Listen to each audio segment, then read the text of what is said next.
The law of the country was that we're not allowed to take pictures of anything that the police have done. So I knew I was risking my life.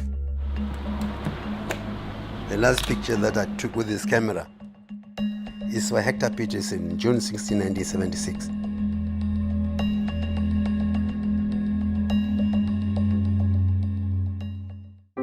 Growing up, even though we heard about apartheid, it did not make sense to us because we are based in Soweto and there is no white person in Soweto. The only white person that you'd see would be superintendent, police. So it did not really understand what apartheid is.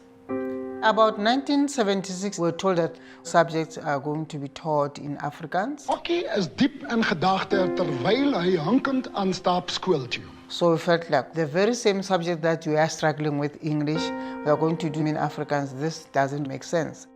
For many years, blacks were learning English, but when they say that now you must try to learn everything in Afrikaans, it was difficult for the students. We preferred to be taught in English because we felt like English is the international language. To us it was like, okay, now our oppressors think that whatever they want to say to us we will do because we are afraid of them. So we just decided that we are really going to demonstrate. Some students leaked the information to the world newspaper. They told us tomorrow is going to be students protesting against Afrikaans. On the 16th of June in 1976, we were so excited. It was like we were going on a school trip. To them it was just a joyful march. The singing, the chanting, we felt free. Surprisingly, the whole of Soweto came together to march. About 10,000 students. As I was marching with the students, I drifted away from them because I didn't know how it was going to happen.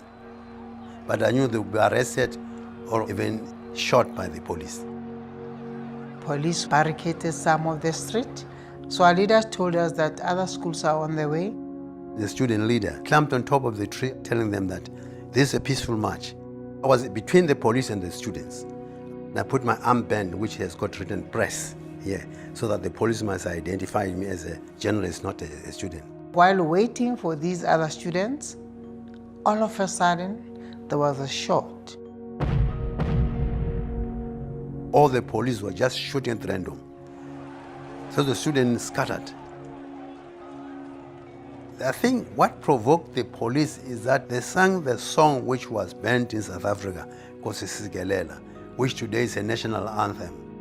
We all ran amok in confusion, running for cover. I didn't even think of my brother would be in that because we were told that only secondary and high schools were to take part.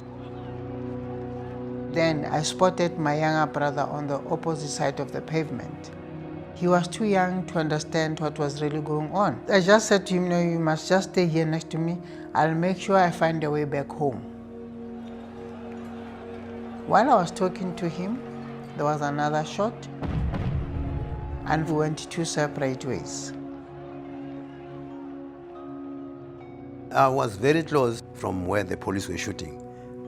And I saw a person fell down, but I did not expect to see a 13-year-old boy being shot by the police. As I sneaked back to the pavement, he was nowhere to be seen. When I took that picture, Boiso Makuba picked him up to get Hector Peters into the clinic. So I quickly ran to the scene. I was trying to explain myself. This is my younger brother. Where are you taking him? The man never said anything. And I looked at my brother. I saw blood coming from the side of the mouth. As he was about to put my brother in the car, he said, "He's dead." What started as a peaceful protest degenerated into a rampage and later exploded into a bloody conflagration. Soweto was on fire. No journalist was sleeping on that night until the following day. There was a cloud of smoke all over Soweto. Burnt houses, buses, it was tense. I knew that the police will force me to open all my cameras. So I removed the film quickly and I stuck it on my sock. When the police opened all my cameras, all the films were exposed except the picture that I took of Hector Peterson. There was a big debate up at the World newspaper. The editor thought we must not use this picture because this picture is going to spark civil war in South Africa.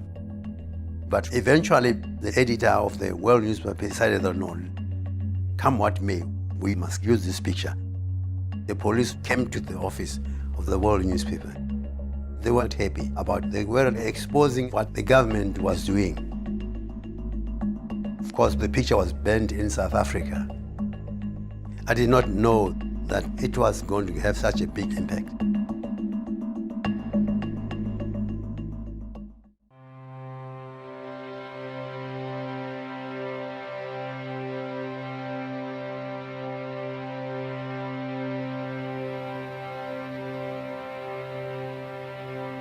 When my brother Mbuisa came back to the house, maybe it was around 9:10 at night, he was hurt, he was confused. He felt bad that Hector died. His intention was to save him. We had to keep on telling him that, look, when a person has to die, they have to die. It's not your fault. But it just changed from that day. He was no longer the Musa that we knew. I think it did something to him that we never understood, and he never shared it with us. The police didn't like that picture. The police said he was posing to show the world what was happening in our country. He couldn't stay at home because if they had found him, they would have arrested him. I think after that he was kind of mentally disturbed. He was being hunted by the police. That's why he escaped from the country and he went to exile. Up to now, nobody knows his whereabouts. The police also came to me to find out why I take this picture. I told them I was assigned to do this job. And then he said, Sam, choose between your job and your life. Now we are being given a final assignment that we must not arrest you, we must just shoot at you. That's the thing that made me leave the job from the World newspaper. I found that Johannesburg was no longer good for me. To be a journalist no longer good for me. So I came here at Lilydale, my hideout place, where I am now. I was on house arrest about a year and 7 months. During that time, I resigned from the World newspaper.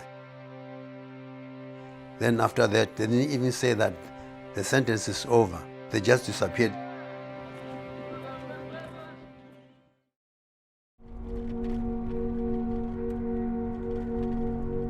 For many years, I regretted taking the picture of Hector Peterson because the picture destroyed my future in journalism. But I'm no longer regretting it because Mandela, when he was unveiling Hector Peterson Memorial, he said, when we saw this picture, we said, enough is enough. After so many years, people are free in South Africa, and that is really giving me consolation. In the name of peace, democracy and freedom for all. When I look at the picture, I cannot remove myself from what happened on the day.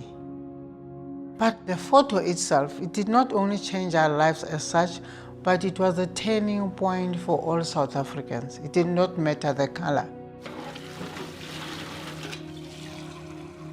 The photo gives us more and more sadness every day because my brother just disappeared off the face of the earth. After all these years, I realized that it's not just a picture, it's something quite big. It did something good for the country. We buried my brother on the 3rd of July. The hardest part of it was, why did police open fire? It really did not make sense. Because as we were students, we never had weapons. The photo itself tells it all. Even the youngest were there, they felt like being oppressed is not okay. Look at what happened. Even the youngest was killed. So to me, the picture reflects all those families who had similar incidents, because I know that we were not the only ones.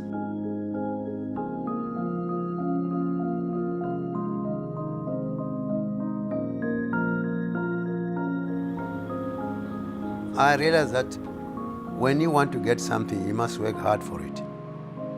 You know, this freedom, the youth of South Africa, they don't value it because they found everything that's been done for them.